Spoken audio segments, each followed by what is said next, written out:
Hello guys, welcome back to my channel. Welcome to Finance Market. Guys Reliance retail और future retail की जो deal है, ये deal बहुत ही ज़्यादा गहरी होती जा रही है हर दिन। लोगों को उम्मीद थी कि हाई कोर्ट के अंदर फ्यूचर रिटेल ने जो प्ली फाइल किया था, इसके ऊपर अभी केस चल रही है। इसका फाइनल डिसीजन हाई कोर्ट ने अभी तक नहीं निकाला है। देखते हैं क्या होता है हाई कोर्ट की तरफ से। लेकिन इसके अलावा आपको पता होगा कि कंपटीशन कमीशन ऑफ इंडिया ने रिलायंस रिटेल और फ्यूचर रिटेल डील को अप्रूवल दे दिया था।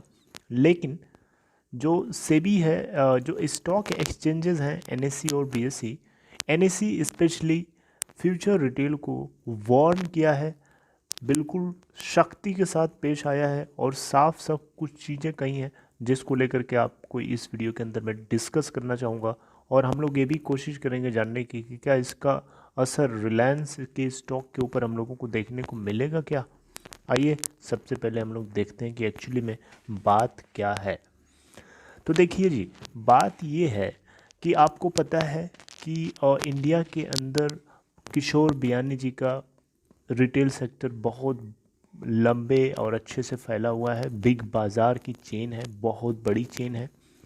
$1 ट्रिलियन का टोटल रिटेल मार्केट इंडिया के अंदर। इसको एक्वायर करने के लिए दो बड़े आदमी, इंडिया पूरी दुनिया के दो बड़े रिचेस्ट पर्सन, मुकेश अंबानी और अमेज़ॉन के वाली मालिक जो हैं जेफ बेजोस, दोनों एक दूसरे के साथ टक्कर में हैं। तो यहाँ पे एक्चुअली दोनों चाहते हैं कि मतलब अमेज़ॉन चाहता है कि वो उसके रिलायंस ना करे उसे एक्वायर, और रिलायंस चाहता है कि रिलायंस एक्वायर करे ताकि वो अमेज़ॉन को टक्कर दे सके। तो अमेज़ॉन इसी बात को लेकर के एग्रेसिव है कि वो रिलायंस को रोकना चाहता है फ्यूचर के एसेट्स को एक्वायर करने के लिए। तो इसी बात को लेकर के सिंगापुर के इंटरनेशनल आर्बिट्रेशन सेंटर में प्ली फाइल किया अमेज़ॉन, और वहाँ से जो SIAC है यानी सिंगापुर इंटरनेशनल आर्बिट्रेशन सेंटर, इसकी तरफ से एक इंजंक्शन लगा दिया गया कि फ्यूचर रिटेल की जो डील है रिलायंस के साथ, वो नहीं होगी, अभी के लिए रोक दी जाए। तो ये इंजंक्शन ऑर्डर लगा ही था। इसके अलावा यहाँ पे अमेज़ॉन इंडियन कोर्ट में और इंडियन जो अथॉरिटीज़ हैं उनको अप्रोच किया ताकि वहाँ से भी इनको ब्लॉक किया जाए।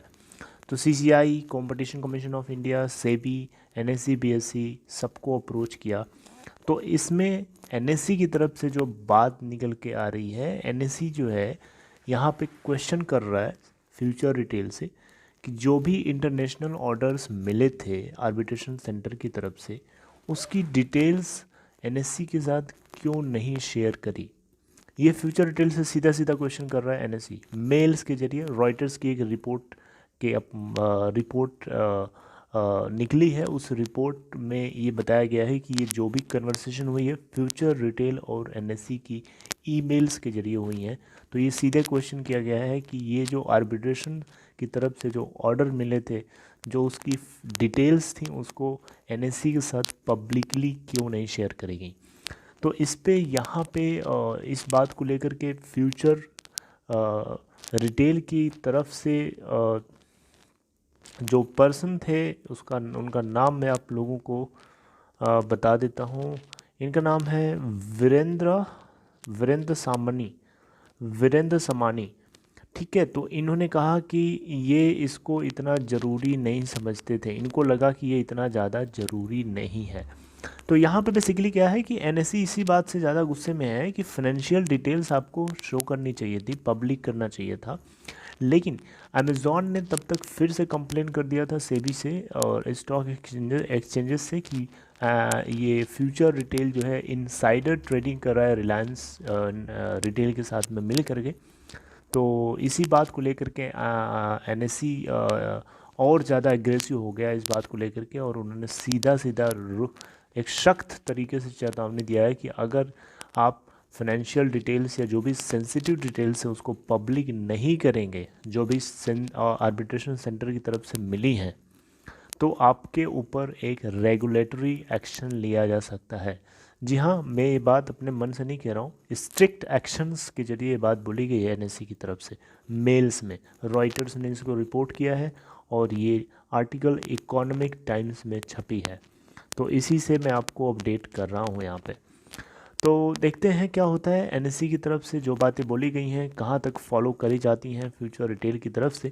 अब यहाँ पे क्वेश्चन आता है कि क्या इस बात का या इस मैटर का इम्पैक्ट रिलायंस के स्टॉक के ऊपर पड़ेगा क्या? तो देखिए, रिलायंस कोई बात नहीं बोली गई है, ये बात बोली गई है फ्यूचर रिटेल को। इनडायरेक्टली अगर देखें तो कुछ पड़ना चाहिए, लेकिन वैसे कोई ख़ास असर पड़ेगा नहीं, थोड़ा बहुत आपको डाउन देखने को मिल सकता है। ठीक है, तो इतना ज़्यादा आपको पैनिक नहीं होना है रिलायंस को लेकर के इस न्यूज़ के रेफरेंस पॉइंट ऑफ व्यू से, right. So this is not much important for Reliance Industry Limited share. So यहाँ से जो कुछ भी होता है अभी, तो अब देखिए दिल्ली हाई कोर्ट में भी ये बात चली गई। दिल्ली हाई कोर्ट में लेके कौन गया था? दिल्ली हाई कोर्ट में लेके गए थे फ्यूचर रिटेल के मालिक किशोर बियानी जी। किशोर बियानी जी का दिल्ली हाई कोर्ट में जाने का मकसद यही था कि वो जो इंडियन अथॉरिटीज़ हैं जिनको अमेज़ॉन अप्रोच कर रहा है इस डील को ब्लॉक करने के लिए, उस अप्रोच को बंद कर दिया जाए। यानी रिलायंस फ्यूचर रिटेल के जो मालिक हैं किशोर बियानी जी, इनका मानना था कि अगर ये दिल्ली हाई कोर्ट से अगर ये सारे जो अमेज़ॉन कर रहा है अलग अलग अथॉरिटी को अप्रोच कर रहा है, ठीक है, और international arbitration centre of Singapore की तरफ से जो इंजंक्शन मिला है उसको अप्लाई करने से रोकना चाहता है, ठीक है, फ्यूचर रिटेल। इसी के लिए वो high court, Delhi high court में गया था, ताकि ये बता सके या ये इस तरीके का कुछ अनाउंसमेंट करा सके दिल्ली हाई कोर्ट से कि फ्यूचर इंडिया के अंदर जो इंटरनेशनल आर्बिट्रेशन सेंटर से जो ऑर्डर्स मिले हैं वो अप्लीकेबल नहीं है, और फ्यूचर रिटेल की डील को रिलायंस के साथ अमेज़ॉन नहीं रोक सकता है। इसलिए वो किसी भी अथॉरिटी के ऊपर जा कर के फाइल ना करे, किसी भी अथॉरिटी को जा कर के रिक्वेस्ट ना करे, चाहे वो सेबी हो, चाहे एनएससी बीएसई हो, चाहे सीसीआई हो। Okay, so this is all, I hope you like it. So be careful, आप एक्टिव रहिए, इन चीज़ों को सीखिए, समझिए, समझना बहुत ज़रूरी है। तो ये एक बहुत बड़ी अपडेट है, एनएससी का बहुत बड़ा डंडा चला है एक तरीके से फ्यूचर रिटेल के ऊपर, डिस्क्लोज़र, मार्केट डिस्क्लोज़र ना करने के लिए। यहाँ पे आपको एक दो लाइन मैं सुना देता हूँ। Amazon had complain to stock exchanges accusing Future of misleading public market incorrect market disclosures allegations.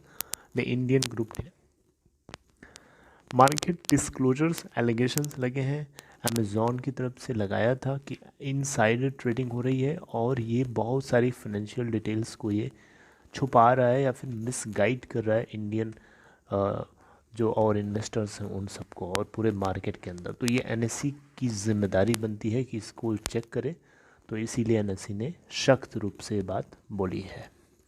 So this is all. I hope you liked it, this information. If you liked it, please give a thumbs up to encourage.